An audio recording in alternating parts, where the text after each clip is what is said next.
Hey, fart. Fart. He called me fart. Hey, let's do a social experiment. Say three smart fellows, they felt smart three times as fast as you can. Three smart fellows, they felt smart. Three smart fellows, they smelt fart. That's all I needed to hear. Welcome to Three and Out.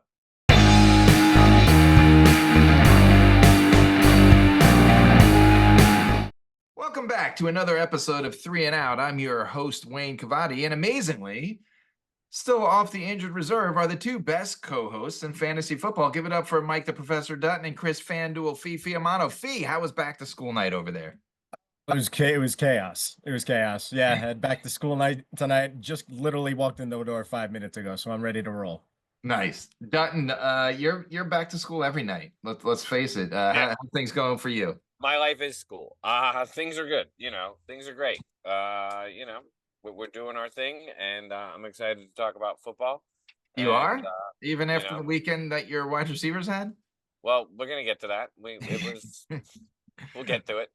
Yeah, well, before we get into the first down, let's remind everyone happy National Tight Ends Week. You may see a little theme going with tight ends in the conversations that we have this week. But let's just get right into it this week. Last week's show was long, so let's get into it. Let's And do it. not as long as last week. We're here at first down, and it's buy it or bullshit. We already said it's National Tight Ends Week, so let's get started with tight ends. Fee, Zach Ertz, Uh-huh. Hunter Henry, Evan Ingram, buy it or bullshit. These are all must-start tight ends in fantasy football right now. I'm buying it. I'm buying it. Evan Ingram proved it to us last week with a monster game. Hunter Henry has quietly been solid all year, and Zach Ertz is on a good offense for fantasy anyway.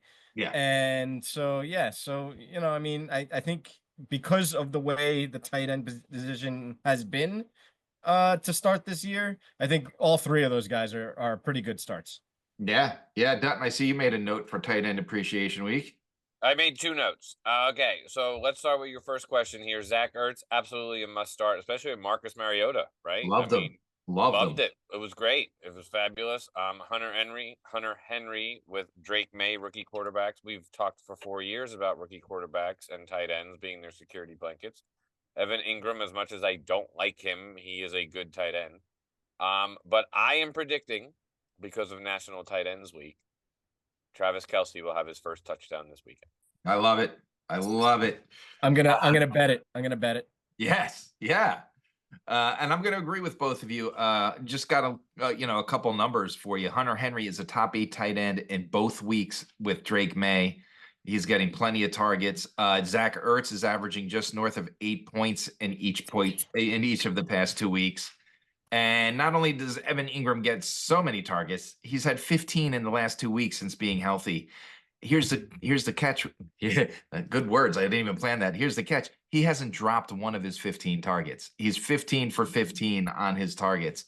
That means he's It'd be nice dropping to his see him. first target on Sunday. Yeah, the first Wayne pass. put the announcer jinx on him, everybody. I'd like to see him finally get in the end zone, but it's a Jaguars, so you don't want to hold your breath too much on that.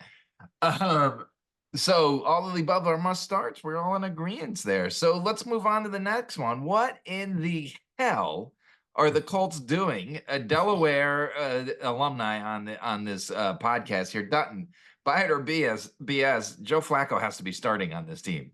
Okay, so I can take this from many angles. I'm going to start as the Delaware alumni. Of course, he should be starting, but let's put that aside. He almost kind of said it himself the other night when Peyton and Eli asked him on the Manning cast about, like, well, I'm doing what's best for the team and blah, blah. I mean, which was a great answer because he's a great teammate. Yes, I don't understand what the Colts are doing. The Colts offense is literally Two-Face from Batman. Because when Anthony Richardson's the quarterback, they don't do much. And when Joe Flacco's the Great quarterback, they're call. flying up and down the field. So I don't understand. How could you be a fan of the team? How could you be on the coaching staff? How could you be an offensive player in the locker room and not be looking at your coach and being like, well, coach, what you doing? Like, I don't get it. Fee, I'm going to you. Go for it, Fig. Yeah, so I completely agree 100%. But here's the thing, here's the rub, right? They're a bad team no matter what. And what's up with Anthony Richardson?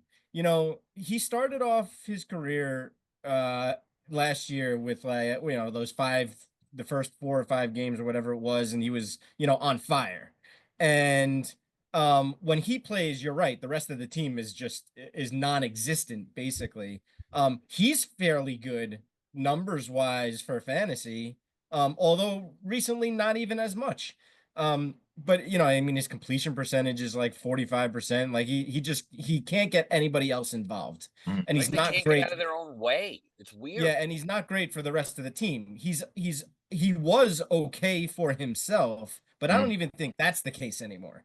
So I don't know what the Colts are doing. Maybe they just feel like they, have a super old guy that they don't necessarily want to play, and they have a super young, second year guy that they spend a very high draft pick on Well, I that mean, they it's the want to draft throw pick, out there right? and Right. figure out and hope that he figures it out sooner rather than later. But I mean, it's clear that Joe Flacco gives them the better chance to win than Anthony Richardson does.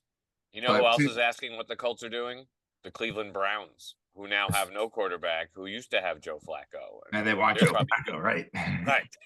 I agree with both of you. I got a couple things to add. If you guys remember back to our preseason show, and we each ranked 12 players at each position. I was the low man on Anthony Richardson at number 12, and I don't know if you remember why, but I said I didn't like the fact that he said, I'm not changing the way I play the game of football. And sure enough, he missed another 3 games. He Right. comes back from injury and goes 10 for 24 passing.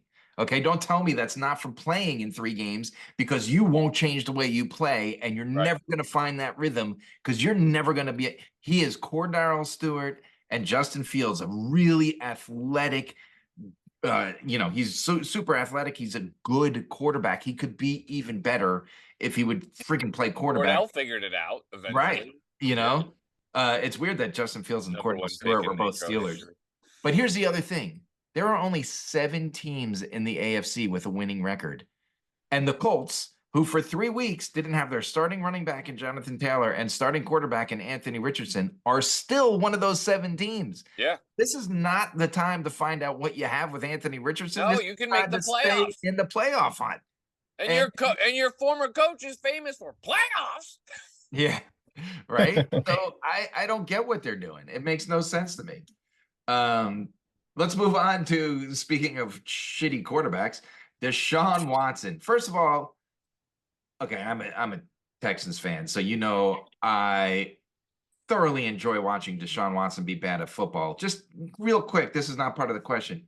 What was both of your views on the Cleveland Browns fan cheering that this guy hurt himself? You know I'm never for cheering when somebody's hurt. Yeah. I'm Yeah. never for that. I mean, as No. much as Deshaun Watson, and I have no problem saying it, I think he's a bad man. I do. I think He he's is. a bad dude. I think he's a bad dude who made very bad decisions and took advantage of women. I think he's a bad dude. But I don't ever wish for someone to be injured. I did text you both when it happened that Deshaun Watson's Achilles might have been the greatest thing that ever happened to the Cleveland Browns as a franchise, because Yeah. it's literally like their parachute, right? Like it's their way out. Like, Yeah. But it's not really their way out. I mean, yeah, they don't have to deal with him and see him anymore, but they still got to pay him. yeah, but I think now they can at least be like, hey, maybe we can start trading and building assets, and and then pay him in a year next year, because they don't have to pay him his entire salary next year. They have to pay him a percentage of his salary if they don't want. Yeah, right. If they don't want him to play, right. There's like, I heard it the other day. Don't ask me the specific numbers, but I it's didn't. not his. I didn't know full that. salary. Yeah, they still have to pay a chunk of it. Don't get me wrong, but they wouldn't be Yeah. on the hook for all of it. But Well, his salary cap hit the next 2 years is $79 million. right, it's crazy. If there's a franchise that deserves it, it's the Browns, who have Because of the decision they Browns made to make the trade. Yeah. Exactly. So, but here's the actual question for buy it or bullshit. Herschel Walker is considered, the Minnesota Vikings Dallas Cowboy trade is considered the worst trade in NFL history. Is that no longer true? Buy it or BS fee. Deshaun Watson is more of an epic butts than the Herschel Walker trade. Yeah, no, I'm buying that. Yeah, 100%. I don't recall exactly what the Cowboys gave up to the Vikings. I know it was a handful of draft picks and all sorts of other stuff. But this was the same thing. This was the Yeah. same thing, and I think that this was by far a worse situation, and worse trade for the Browns. Dutton. Okay, I'm going to answer this two ways because when I said Deshaun Watson is more of an epic bust, I think he's a bust as a player. So I went to Tony Mandrick, the incredible bulk, who you remember him on the cover, and he was a big old bust. However, this trade is terrible. This trade, Wayne, you're a Texans fan. I love it. I know you got CJ Stroud, and who else did you get because of this? We'll get into it in a second. I got a whole list of players. Yeah, okay. I mean, yes, it's absolutely it's maybe we're saying it because of relevancy. I know that the Herschel Walker trade ended up becoming Emmitt Smith and Troy Aikman and Michael Irvin, right? So yeah, not Troy, but yeah. Right. Oh, sorry, Irvin and Smith. Sorry, not Troy. Right. But and anyway, Darren Woodson and Russell Maryland. Right. So yeah, ho hum. So with those two guys. So Herschel Walker netted Emmitt Smith, Woodson, Russell Maryland. Cowboys win 3 Super Bowls, and then Herschel Walker hung around for 6 years, and then was talking about werewolves while running for Georgia Senate on my television. That's what I could tell you about Herschel Walker. Now, for Watson, the Texans turned those into Christian Harris, who's the defense, so we don't talk about that a lot on fantasy, but the guy led the Texans in tackles 2 years ago. Damian Pierce, who had a great rookie year and has been working way back from injury. Kenyon Green, who's but he is an offensive lineman. But then you got Will Anderson, Tank Dell, right? They traded the last Browns pick they had left for Stephon Diggs. Last year was one of the biggest turnarounds in NFL history. And not only did they make the playoffs, they won a playoff game, which is something the Texans had only done 3 times in the history before that. So they had a better first year than the Cowboys did when they drafted everyone, and they're rebuilding from that trade. So I think we are leaning. It depends what the Texans go on to do. I don't think they're going to win 3 Super Bowls like the Cowboys did. But Watson is certainly there's at least now a conversation about the worst trade in NFL history. But I agree with both of you that this is it's hard to say no, this is not it. It's bad. Yeah. Dutton. And I think hold on really quick, Wayne. I think what please. makes it worse is not just the trade, but then and now we're gonna pay him all the money. Yeah. You know what I'm saying? Like the trade fully guaranteed. Yeah, right. Fully guaranteed. Yep. Fully guaranteed. Which they didn't have to do. Not at all. No. Nobody was really clamoring for Deshaun Watson at the time because of everything that was going on. Exactly. And not only that, no contract had ever been fully guaranteed. None. So why are you starting some sort of crazy precedent for this guy? With a guy that didn't play for a year. I am sure when they show up to owners meetings, there's probably a lot of side eyes, how's that working out for you? How's that working out for you? Yeah. Idiot. Dutton, to you, I'm over it. The Falcons just suck. Buy it or BS, they suck. They do suck, but they're going to beat the Bucs this week because the Bucs are such a banged up offense. But yeah, you're playing the Bucs practice squad. Let's not call them the Bucs. It's going to be the Bucs practice squad. Right. Fade. Go ahead. Dutton, did you have more? No, that was it. The Falcons are bad. They're not good. Fade. Yeah, the Falcons are bad. Kirk Cousins really kind of fooled us. He fooled us with that one game that he threw for 500 yards and 5 touchdowns, whatever the hell it was, because he still doesn't look good. No. And it's just that they're so inconsistent, and I don't really know why, because they have such great players. They do, right? At least on the offensive side of the ball, and their defense is pretty good too. Yeah. So it's kind of shocking that they can't get anything done. And you never know who's gonna do what when. You got Drake London and you got Kyle Pitts and you got Bijan Robinson.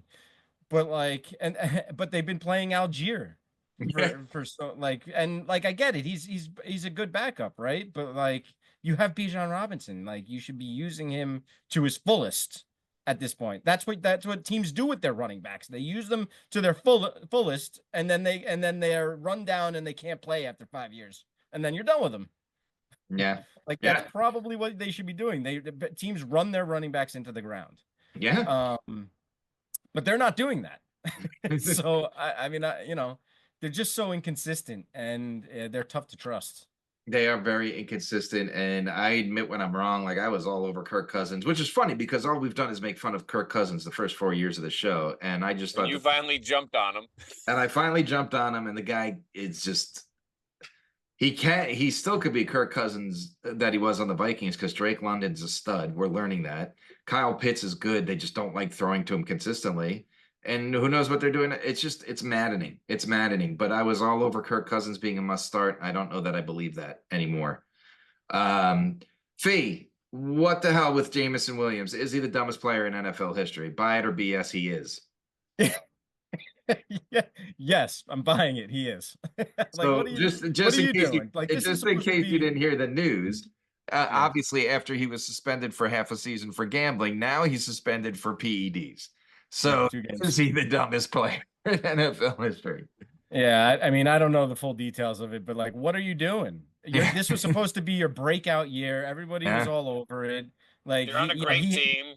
You're on a great team. He started out like gangbusters. Of course he did. He was on PEDs apparently. Yeah, Right. Yeah. Good point. that yeah, you make a very good point, Dutton. Yeah, I probably should have realized that. Yep. But yeah, I mean, I don't know. Yeah, What did he test positive for? Do we I know? have no idea. Gambling? I don't know. Who knows? It doesn't matter. Yes, he's the dumbest player in the whatever it NFL. is. He is. Well, yeah, maybe no. There's another dumber one, Antonio Brown, but he doesn't play. Right. Yeah, that was actually the only other player that popped in my head when I thought of that question. So it's Wednesday, and I looked at Roto World before the show, and everyone, of course, was limited at practice today, so we have no idea what's going to happen. Oh, except Cowboys kicker Brandon Aubrey, who did not practice because he had jury duty, and I never heard that before for that is awesome. Wow. Kudos to you, Brandon Aubrey. But okay, so let's add to the Doing your civic duty. Yeah. Good. Let's add to the growing list of injuries this week. We saw Ayuk out for the year, Godwin out for the year, Evans out. They're saying hopefully week 12. That includes the bye though, which is kind of good. Right. One of the weeks is a bye, correct. Right. Jaden Daniels, who is questionable. Watson, Fee, I see you added Watson. Andy Dalton is hurt. Andy Dalton got in a car accident and he's not whole playing. Family and their dog. Yeah. Everyone was in the car. It was crazy. And all he did was sprain his thumb. That's amazing. Mm-hmm. Who's Aiden O'Connell, right? Aiden O'Connell, yeah. And DK DK Metcalf, his knee he sprained, and Juju, I think, has a hamstring. So I'm gonna ask a question that I asked maybe like week 2 or 3, and I'm gonna ask it again. Fee, we'll start with you. Okay. Buy it or BS, this is the worst season we've ever seen for injuries in fantasy. We've been doing this 28 freaking years. Yeah, I'm buying it. It is 100% the worst season it has ever been for injuries. There were previous seasons where there were a lot, but this is like astronomical at this point. Beyond even guys out for the season, there's guys just banged up, missing games left and right. And not just like a game here, a game there. It's like you're out 3 games, you're out 4 games. There's guys that are going on IR for 4 games. Yeah. That are gone, but will eventually come back. It is pretty bad, and it's gonna test fantasy owners' mettle about hanging in there and making good choices and good decisions between free agency and trades and everything else. So it's the worst. It's definitely the worst it's ever been. But yeah, I mean, it's all part of football. I think by the time we get to the championship game, the final score is going to be like 35-30 because everyone's going to be playing with practice squad players. Dutton.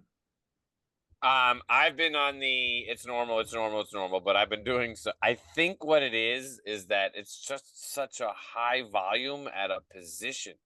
It just seems like the wide receiver position Getting is killed. decimated, right? So, yeah, I would have to say that if you're looking in terms of a position, it's awful. I mean, Mike Evans basically dropped a touchdown because he tore his hamstring, right? I mean, Yeah. that's what happened Monday night, right? Like, Yeah. and like then Chris Godwin hurt his ankle so bad they won't even show you the They wouldn't replay, even show it. right? But then they said he might not be out for the season. How is No, there a he is. replay? Oh, he's Right. out for the out. fantasy He's out. season. They're saying they may activate him like week 17 so he could be on a playoff roster. But Oh, okay. that's the only thing they're thinking. But he's done for all fantasy purposes. Right. Okay. Right. But yeah, I think it's when you look at specifically, I was like, it happens, it happens, it happens. But then when I looked at the wide receiver, yeah, the wide receiver position has been destroyed by injuries. So Yeah. So here's what I'm gonna say. I talked about it a little with you yesterday, Dutton, or maybe it was on our text thread actually. But I talked about it with Jeff DiMatteo, who owns Gridiron Ratings and is graceful enough to show our show on his website and YouTube channel. But it isn't simply that there's a lot of injuries. We've been, like I said, we've been doing this for 28 years, and I can't remember a time when so many high draft picks have been suffering the injuries, and that's where it is. To Dutton's point with the wide receivers, the Rams, the Saints, the Eagles, the Raiders, now the Buccaneers, and now the 49ers all played multiple games without both of their wide receivers. And all of those teams have star fantasy wide receivers. Olave, ones and twos, right? Yeah, ones and twos. Shahid. All of them. So now I flash back to 1999, and our first year was 1998, and I remember this because I had a bunch of the guys in 1998, and I passed on them in 1999. But if you remember, Vinny Testaverde had that breakout year in 1998 and tore his ACL in the first game of the season. Terrell Davis busted it in week 2, right? Oh, yeah. We have seen it that a whole bunch of first rounders have got blown out of the sky. But this is what Jeff was talking about that I completely agreed with. The difference between that and what's happening this year that we've never seen before, it's not freaking ending. There are injuries every freaking week. And when that happens, the waiver wire just gets thinner and thinner and thinner. And eventually, that's what I'm saying about the championship game. There's not going to be anyone left. And the game's going to be 35-30. It's going to be the worst championship week of the year. And it's just crazy. These guys, it's astounding that the amount of people that are on the IR. But let's talk about the other side of the coin. People are getting healthy. I listed a couple here. Chubb was back last week. CMC is practicing. TJ Hawkinson is practicing. Adam Thielen is practicing. Jonathan Taylor is practicing. Derek Carr is still doubtful for this week, but he's back at practice. Tua is back at practice, still doubtful. Cooper Kupp. Dutton, buy it or BS, like these guys are going to be fantasy saviors, or do you think that any of them make really that big an impact? Okay, I think Nick Chubb can make an impact just because of the situation in Cleveland in general, right? There's just not much going on there, but that doesn't mean he can't run the ball. He ran the ball well till he got hurt. Yeah. I'm going to tell you right now, in any week between now and the end of this season, you're going to be on here telling us, we told you CMC, he's going to get hurt. Yeah. He's going to get hurt. So I think Hawkins is going to be all right. I think he's going to have an impact. I don't know about the rest of them. Maybe, I mean, I'm sorry. We're going to see Tua get another concussion. I know. I can't believe he's going to play. I hate it. Cooper Kupp's going to get traded. That's going to be interesting to see where he goes. So he could have an impact depending on where he ends up. So. B? Yeah, I think it just depends on who these guys are. I mean, I kind of disagree with Dunn about Nick Chubb. I know that Nick Chubb has always been great. But with all the injuries that he's had, and they've been bad ones, and I know that he's back and he's medically cleared and like he should be fine. I just don't know that he's especially on the Browns. Like, even if it's Jameis Winston or whoever the other guy, or DTR, right? I mean, if he even comes back, because he's hurt now too. I don't see Nick Chubb being any kind of having that much fantasy influence. Mm, He might be good, if you have like, there's been injuries, there's been tons of injuries. There's injuries here, injuries there. If he's a starter on a team, then yeah, he could be helpful for your team to throw him on, to get you, 8 to 10 fantasy points a week or something like that until you guys get healthy. But I don't think he's going to have any kind of like major fantasy influence, or be any kind of league winner by any means. CMC, like Dutton said, probably will get hurt again. Hawkinson, he should be okay, but he's a tight end. Jonathan Taylor might be good. But again, he's in that wasteland in yeah. Indianapolis. I think Tua might have the biggest impact. Well, Tua and Cooper Kupp for sure. Tua because he'll influence Jalen Waddle and Tyreek Hill, and that Dolphins offense will start to move again. Because those guys have been invisible the last Yeah. 5 weeks that he's been out.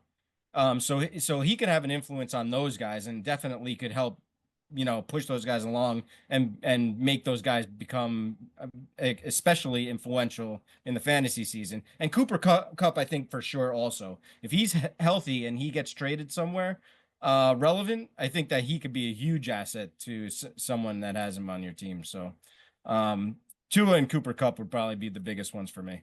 I think Carr is in that same Tua atmosphere. It's not necessarily Carr coming back that helps you, but it will make Kamara and Olave and all those guys Sure. better because those guys have been garbage the last 2 weeks with Rattler. Yep. Where do you think Cooper Kupp's going to go? Dutton, your Bucks should be in on that. They're They probably not gonna should. trade for him. It came out today. They're not, because they're gonna have to give up too much for him, and like they're still in a window. I mean, they still believe. I mean, up until Monday night, I mean, even when they were in that game until Mike Evans and then Chris Godwin got hurt, the Bucks offense was looking great, right? And Baker's looking very good. It's such a shame because Yeah. because Baker is having a career year. I mean, Yeah, just he's terrible. just been absolutely. But yeah, Cooper Kupp's going to amazing. demand at least a second-round draft pick, and I don't think the Bucks are willing to give that up. From what I read today, they're not. Where's Cooper Kupp going to end up? I don't know. I just got a cramp. I think I'm going to be on the IR. Now we lost Dutton. Dutton's out. I think Cooper Kupp would be a great addition to the Kansas City Chiefs. Even with after DeAndre Hopkins. They Doesn't just matter. got DeAndre Hopkins. He's a different wide receiver. One's going to go down the No, field. I know that. Yeah, I think he'd be a great addition to the Chiefs. Just so you know, also Cooper Kupp, the Rams said that they were going to pay a majority of his salary too to get that second round pick. Yeah. Now that could be huge because there's a lot of teams that don't have salary cap space that might not matter. But they're going to have to be willing to give up, draft picks in order to get him.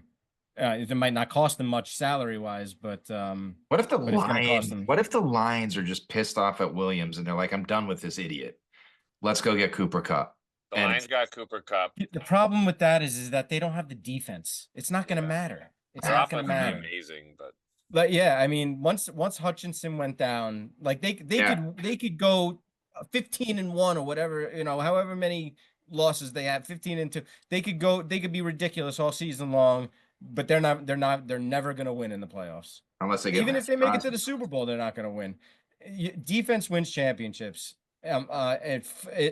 It fully is. Like, even though the NFL is an offensive league, you still need a defense to win. Mm-hmm. And it's been proven over and over and over again, especially in Super Bowls and come playoff time, that you need a defense, and Detroit doesn't have one. They may be amazing all season long, and they'll be great for fantasy, but they're not going to win a Super Bowl this year. Mm-hmm. Not with their defense the way it is. Yeah, no, I don't disagree there. All right, before we move on to locks of the week, Kid Robot, buy, sell, hold. Let's just start with let's do a trio here. Russell Wilson, Najee Harris, George Pickens. Was Russell Wilson's first game FanDuel Fees fool's gold, or are we buying or holding fee? You start. Yeah, I'm buying it. I'm buying all of Pittsburgh. Russell, I didn't really know what to think, with the whole Russell Wilson situation, because Justin Fields was doing the right thing and playing okay and getting them to 4-2, which was fantastic. But it turns out Mike Tomlin knew what he was doing, and Russell Wilson seems like he's got a resurgent year coming ahead of him, and I'm buying it. I'm buying him. I'm buying George Pickens. Pickens looked amazing. Russell Wilson was dropping balls in his hands. Yeah. That offense, I mean, Najee Harris is still Najee Harris. They got a good running game. That offense, if their offensive line can stay intact, which I mean, it's not great as it is, but if they can Yeah. avoid injuries, they could really do some, do some damage. So I'm buying Pittsburgh. Dutton. Yeah. I mean, I would love to sell George Pickens for a lot right now because I'm a current George Pickens fantasy owner, right? So if anybody's interested in coming at me for a George Pickens trade, we can talk. But yeah, other than that, I'm holding him because I'll be honest with you both. I went to bed Sunday night at the end of the first quarter, like, oof, this is going to be rough if Russell Wilson is looking this well, right? And Yeah. holy cow, woke up and I was like, what happened? And then watched the highlights. Wow. Yeah, they look good. So Yeah. I'm all in. I'd buy Pickens in a heartbeat. That's the main one I'd go after. And we talked about it last week. Justin Fields is a nice quarterback. Obviously, he got him the 4-2, but he still looks to run immediately. It's not just that he misses wide receivers on throws; he misses that they're open. Like he doesn't even see them. And Russell Wilson at least will do that for you. And he he had a 1 rushing touchdown, so they didn't lose anything there. Granted, it was like falling into the end zone, but he still had a rushing touchdown. So I think Russell Wilson makes this offense go. Dutton, Keon Coleman. oh, I'm holding him right now. We told you with the Amari Cooper edition is going to open it up. He had 4 catches. It's not a lot for 120 Yeah, yards that's a the lot. other day. That's a lot. Right? I think that's what's going to be. And I think he almost had a touchdown. He was really Well, close. considering Josh Allen had threw for less than 200 yards 3 weeks in a row, and Keon Coleman had 125 yards, that's a pretty good day considering all. Really quick. I know I'm jinxing it. It's been said enough. Josh Allen has not thrown an interception yet this year. Oh, dude, I wanted to talk about this as soon as we were done. All right, really quick. Keep going, though. All right, wait, you want to talk about Josh Allen right now? Yeah, We throw can it in do there. Throw it in there. All right, so I wanted to throw Josh Allen into this mix because I know how much Wayne hates Josh Allen. Josh Allen has not thrown an interception all year long. He's the only quarterback that has not thrown a pick. Only quarterback in the NFL. He's 5th in touchdowns thrown, and he leads the league in QBR rating for quarterbacks. I think he's like 10th in yards. But that's, I think, to be expected with the guys that they got. They're also running the ball, and their offense has taken a bit of a step back as far as that kind of thing. But he has looked really good, and he had and the big thing is he's not making mistakes that Yeah. he used to do. Wayne, how do we feel about Josh Allen going forward? Here, like, is he improved in the what do we say, fundamentals, or like that, like intangibles, like that kind of Decision stuff? making. Yeah. No, because he still does the crazy throws every now and then, and he gets away with them. I think there's a lot that he's getting away with. I still think, like, yeah, they're 5-2, but like, he hasn't been lighting the world on fire. He just hasn't been making mistakes, so it's okay. They can get away with it. But to your point, like as the playoffs gets closer, and you play teams like the Texans, which they lost to, like we got to see old Josh Allen that rips it for 500 yards and 5 touchdowns and maybe throws 2 picks while he's doing it. So it's weird. Like he's obviously doing a great job this year. Look, I'm not going to say he's not, but fantasy wise, he's not. He's not. No. He's not. Last week was his best week fantasy wise. Oh, And yeah. the first week with Amari Cooper. So Yeah, he threw for there's another spot. 323 There's last another week. spot for Cooper Kupp, by the way. How fun would it be to have Amari Cooper and Cooper Kupp? You'd have Cooper and Cooper. Yeah. So definitely. Fee, what are you doing with Keon Coleman? Did you say that? You just jumped. No, I didn't. I originally had selling, but I think I'm gonna hold Keon Coleman, just like Dutton said. Just because I like what Josh Allen's doing, and he's very clearly, well, now that Amari Cooper is there, there's a little bit more mouths to feed. But I think I'm going to hold Keon Coleman because I think that he could still do big things with the Bills. Yeah, I think I'd hold him too. We loved him coming into the year, mainly because of his interviews, but we still loved him. DeAndre Hopkins was traded this morning. He is now Patrick Mahomes' wide receiver. They said he's likely going to play in week 8. So we're going to see exactly what, not exactly, it's going to take a little time, but we're going to see what how well they bond. Dutton, what are you doing? Buying, holding, selling? DeAndre Hopkins, I'm buying. I did tonight. I picked him up in our league. I think he's especially for like the Mike Evans owners out there, right? You don't have Mike Evans for a couple weeks. DeAndre Yeah. Hopkins is coming off an injury, so he might be back before Mike Evans. And I mean, here's my question to you. 85% DeAndre Hopkins with Patrick Mahomes throwing the ball. Are you taking it? Yeah. Yep. Yeah. Fake. I'm holding DeAndre Hopkins because I just don't think. I mean, I know you picked him up because he was on the wire, but I don't think anybody's trading him. So buying him Right. is going to be very difficult. I'm going to hold DeAndre Hopkins just because I like the idea. I mean, of him being on the Chiefs. I mean, Mahomes makes everybody better. So I'm going to hold DeAndre Hopkins. I think it depends on what you've done because here's the thing. You probably drafted DeAndre Hopkins, what, 5th or 6th round, 6th or 7th round, and you haven't been able to use him because the Titans quarterback situation is a mess. So if you've built good wide receiver depth to counter the fact that you couldn't use DeAndre Hopkins, now's the time to sell him because everyone's going to want him. Or maybe next week. Let's see what he does this week and then sell him. So I'm kind of on the selling side. Like in my fantasy league that I told you that I have CeeDee Lamb, Justin Jefferson, Garrett Wilson, and DeAndre Hopkins. I'm trying to trade DeAndre Hopkins out of those 4 guys because I can't play them all. Right. So it depends on where you are at wide receiver, especially with the injuries. Jerry Jeudy, fee. I'm selling. I mean, I'll he drop hasn't him. done. Yeah, I was just gonna say he hasn't done anything for anybody all year long, and I don't see that changing. So I'd be trying to sell him. If not, I mean, he's droppable. Fee. I mean, done. Sorry. I mean, if somebody comes to you and wants to buy him, yes, you sell him. If not, you drop him and find somebody else to put in that roster spot. Yeah, I mean, the amazing thing to me was what was the guy's name? Cedric Wilson, Cedric something, Cedric Tillman. Cedric Tillman and Elijah Moore crushed Jerry Jeudy, and it was his first week like being without Amari Cooper, and he still couldn't do anything. So yeah, I come. And then this guy's so maddening because he's so confusing. Rashad White. It sounds like Bucky Irving might miss this week, incidentally. But I have a reason as to why I'm holding him. I want to hear both of your reasons. Dutton, we'll go to you. It's a Buccaneers. Let's hear what you got to say. He might play wide receiver. I mean, because that was my reason. Very good coming out of the backfield. He had a great catch the other night for a touchdown late in the game. Yeah. I mean, he's going to be getting a lot of targets from Baker. Yep, that's my reasoning. Fee? Hold him.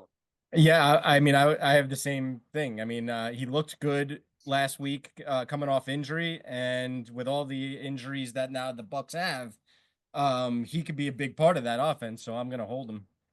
Yeah, and to Dutton's point, that we're all worried about how they're going to get Bucky Irving and him on the field at the same time, and now put him in the slot because you're down all these wide receivers, and then you could have Bucky Irving at running back. All right, so that wraps up first down. Let's keep it moving, and we're just gonna move to second down and our locks of the week. Last week, did we hit? I don't even remember. Yeah, we did. Bengals. Who gave us the Bengals? Dutton gave us the Bengals over Cleveland. Fee picked the Bills over the Titans, and they torched them.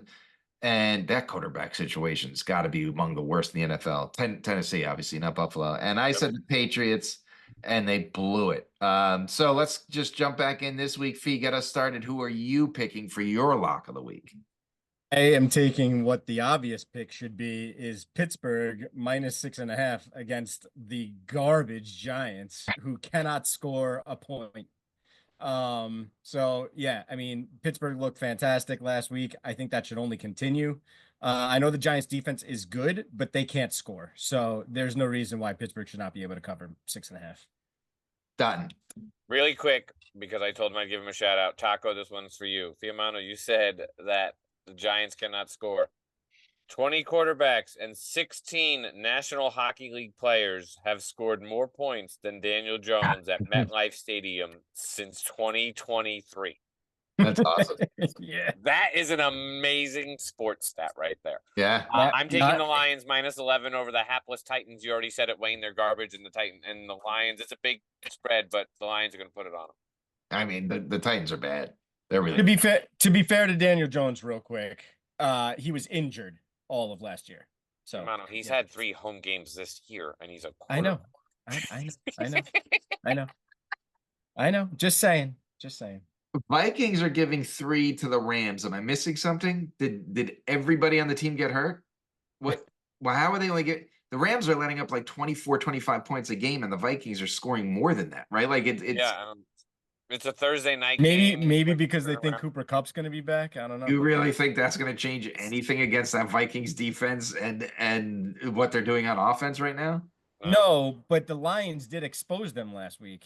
Yeah, but yeah. So, I don't know. I mean, okay. I'm not saying it's a bad pick. I'm just trying to, give you an idea of why that. You asked the question, he's answering. Yeah. No, I get it. But in the same sense, I know the Lions came back and won that, right? Yeah, Lions came back in that game, but they still scored 29 points, right? Like the Vikings are scoring, dropping points. Right. So who do we want? I mean, the Steelers seem like the easiest pick of the week. It's the Steelers. It has to be the Steelers, right? Yeah. So he gets a win, and the Giants beat the Steelers. Yeah. All right. So I'm going to add a little something to this portion of the show in just a minute. But Fanduel Fee, it's time for Fanduel Fees Stacks of the Week. All right, yeah, let's get started. This week is an interesting week because there's a lot of very high-priced quarterbacks on the slate, and when I say a lot, I mean like the top 10 are like almost 8,000 or more, and so it seems like you're gonna have to pay up at quarterback, which means you're gonna have to pay down everywhere else. Starting us off, I wanted to throw out Jordan Love against Jacksonville. He's 8,900. But if you stack him with Romeo Doubs, who I think he's had like 95% snap snap participation, and he's only 6,100. I think that would be a good way to get Jordan Love involved in a lineup, and you can bring it back with Brian Thomas Jr., who's also been really good for Jacksonville, even though Jacksonville has not been good. He's only 6,500, so I like that stack between those 3 guys in the Green Bay Jacksonville game. Stack number 2, I got Lamar Jackson because he's been having an MVP year and he looks insane, and he's second in the league in touchdowns. And oh, by the way, he runs the ball a ton. He's 8,800, so he's right there with Jordan Love, but they're playing Cleveland, and Cleveland has a really good run defense. So whether Lamar is throwing the ball or running it himself, I think they're going to have to lean on him a lot this game. And if you stack him with Rashad Bateman, he's only 5,700, or you can even throw in Mark Andrews if you want, because I like him this week as well. He's only 5,900. So a couple of cheap options to stack with Lamar in that game. So I like that stack as well.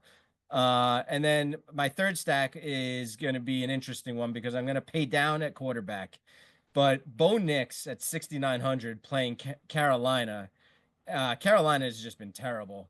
And Bo Nix runs the ball. He's going to get you some running yards. They're going to throw the ball.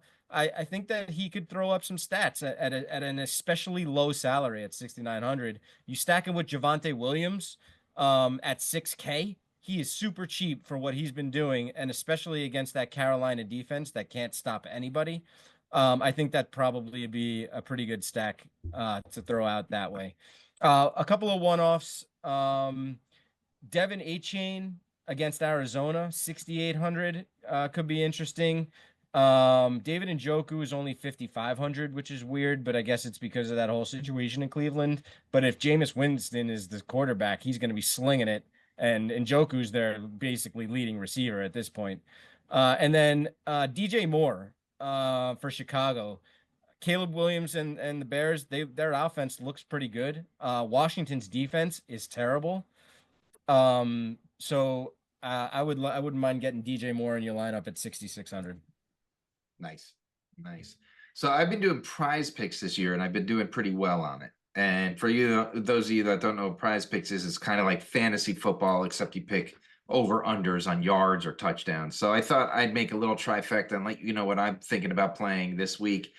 I'm going with an Aaron Jones rushing or receiving touchdown. Basically, he has to score. The over under 0.5.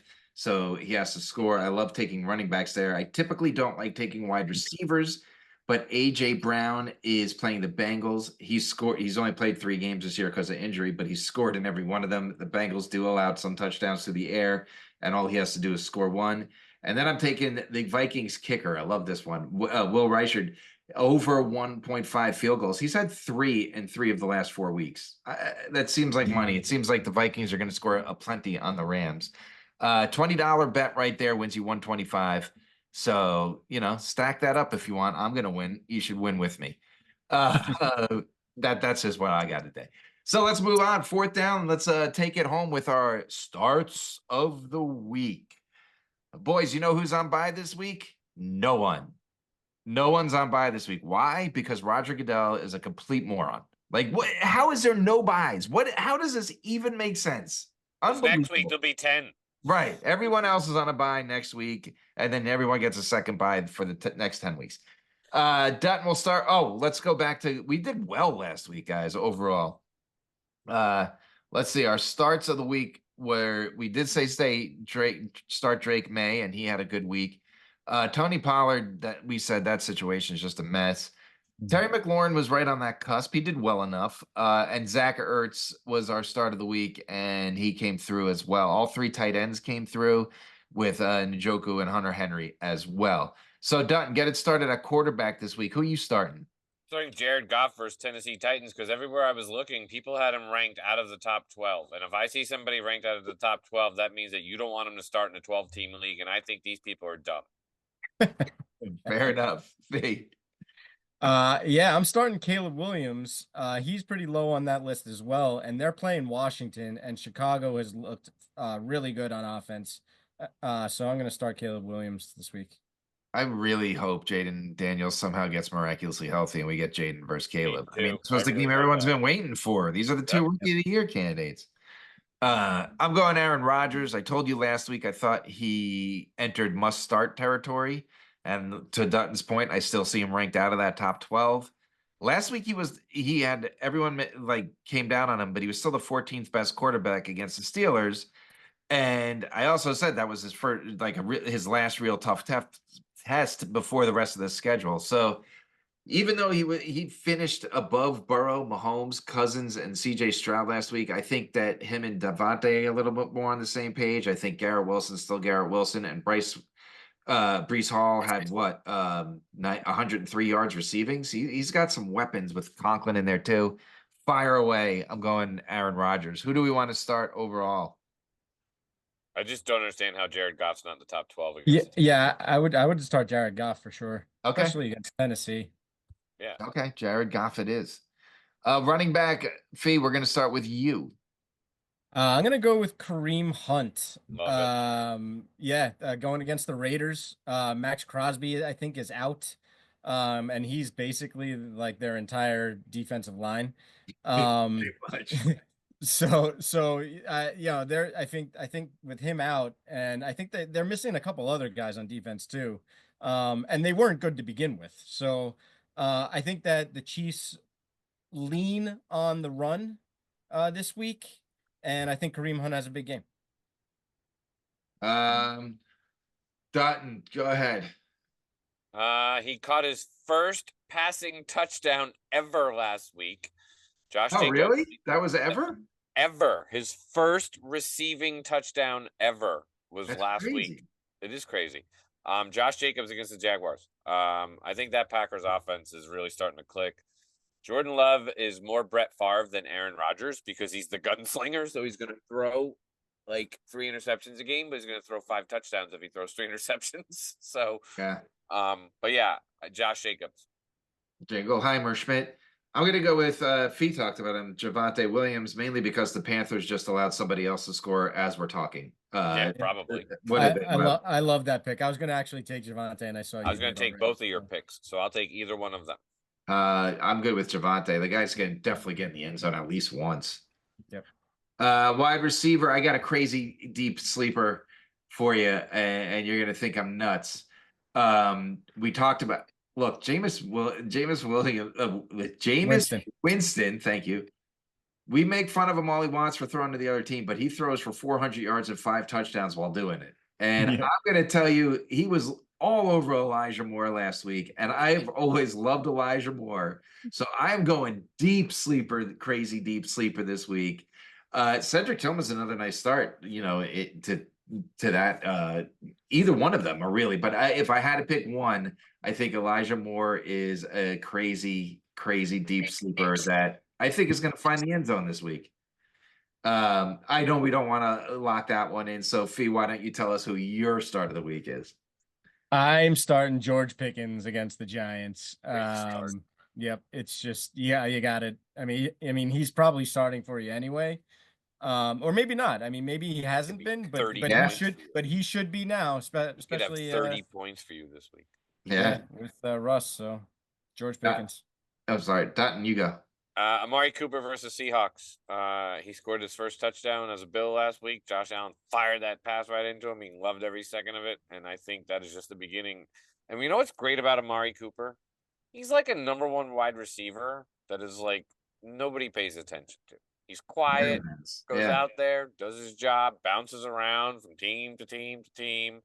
Okay, you want me to play with this bad quarterback, that bad quarterback, Dak for a little bit when he might be good. And now I'm with Josh Allen. And I think it's great. Amari Cooper. Yeah, he's been on like 5 teams, right? Jeez.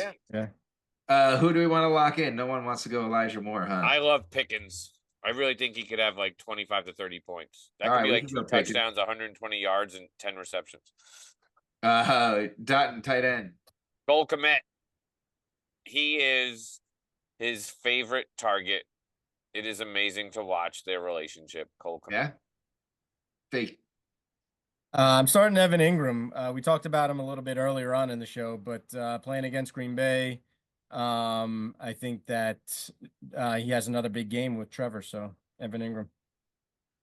And I'm going to tell you Dalton Schultz because I've made fun of the Colts defense every week of this season, and I'm going to do it one more time and tell you the whole Tank Dell thing was weird last week. 0 catches on 3 targets. I think it was 4 targets. DJ Stroud, 99 yards. What's that? DJ Stroud threw for 99 yards. Yeah, that didn't help anything. But I think Dalton Schultz finds the end zone against the Colts because the Colts defense is phenomenally bad. But I would lock in.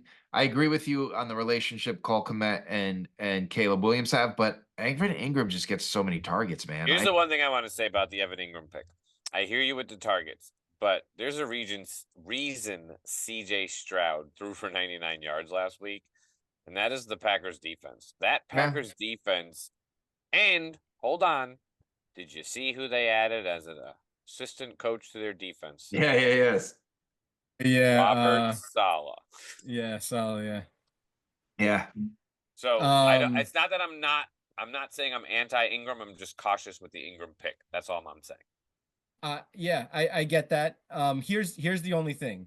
Green Bay's defense is really good against outside wide receivers. They usually give up more in the middle of the field, which is where the tight end usually works. Gotcha. As long as you have a really good tight end. Because Green Bay's linebackers are just like right? So and they're good against stopping the run, which is definitely gonna lean more towards the pass. That's the only reason. But just like Wayne said, it's because he gets so many targets. Right. So many. That would be my pick. So our 3 and out starts of the week are Jared Goff at quarterback, Javonte Williams at running back, George Pickens at wide receiver, and Evan Ingram at tight end. Let's keep it rolling. And Fee, get us started with your sit at quarterback. It's Dak. You got to sit him. I don't see the Cowboys doing much of anything against San Francisco's defense. This probably will be an extremely low scoring game. Done. I'm sitting Baker against the Falcons. I like you said it. They're playing their offense is the practice team going out there with Baker. Yeah. It sucks as a Bucks fan because I mean, we were about to go up 17-0 on the Ravens on Monday Night Football, and then we blew the game. Baker throws an interception in the end zone. Okay, that's on Baker. And then all of a sudden it's over. Like hurt, injury, this guy's out. I mean, our defense is getting decimated. And yeah, Baker against the Falcons. So, Does Kyler Murray hate Marvin Harrison? Have you seen some of the replays from last week when Marvin Harrison was as open as you could possibly be on a football field, and Kyler Murray just didn't? One of the times he didn't even look at him. Like, how are you not looking at Marvin Harrison?